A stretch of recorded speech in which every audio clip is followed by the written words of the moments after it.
1 month ago, General Langley dropped a bombshell. He accused Captain Traoré of using Burkina Faso's gold reserve for personal gain, to consolidate his regime, rather than for the well-being of the people. These statements sent shockwaves across the African continent, sparking widespread outrage. General Langley claimed that, from a military perspective, the use of these resources made Burkina Faso vulnerable to terrorism, which, according to him, has been gaining strength since Captain Traoré came to power. But hold on a minute. The reality on the ground seems to contradict General Langley's claims. Captain Traoré, far from squandering resources, is actually transforming his country. Just last week, he distributed agricultural and fishing equipment, and even laid the cornerstone for the country's industrialization. Where did this money come from, if not from the gold reserves? So why these accusations? For many Africans, the answer is clear. Captain Traoré dared to challenge the established order. He expelled foreign troops, particularly French ones, and most importantly, he took control of the country's mineral resources, especially gold. Imagine taking meat from a hungry lion. That's exactly what he did. And that didn't sit well with the powers who were benefiting from these riches.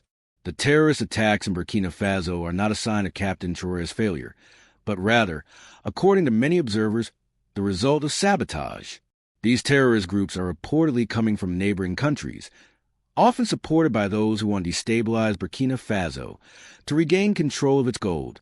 Captain Traoré has, in fact, survived more than 20 assassination attempts, a figure that speaks volumes about the forces opposing him. Africans have understood this well. Demonstrations of support for Captain Traoré have taken place all over the world, from Ghana to South Africa, as well as in Europe and Asia. A strong Pan-African movement is rising to defend a leader who dares to fight for the sovereignty and development of his country. General Langley himself acknowledged that Pan-Africanism is real and strong. But then, why these accusations? For many, the United States and other Western powers, despite their rhetoric about sovereignty, see their economic and military interests threatened when African leaders take control of their own destiny. The growing influence of China and Russia in Africa is also a major concern for them. Captain Traoré is not alone. History repeats itself.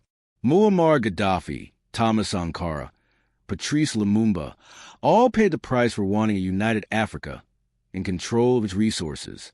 The problem isn't Captain Traoré's governance, but his determination to regain control of gold, to create jobs for the youth, and to build a better future for his people.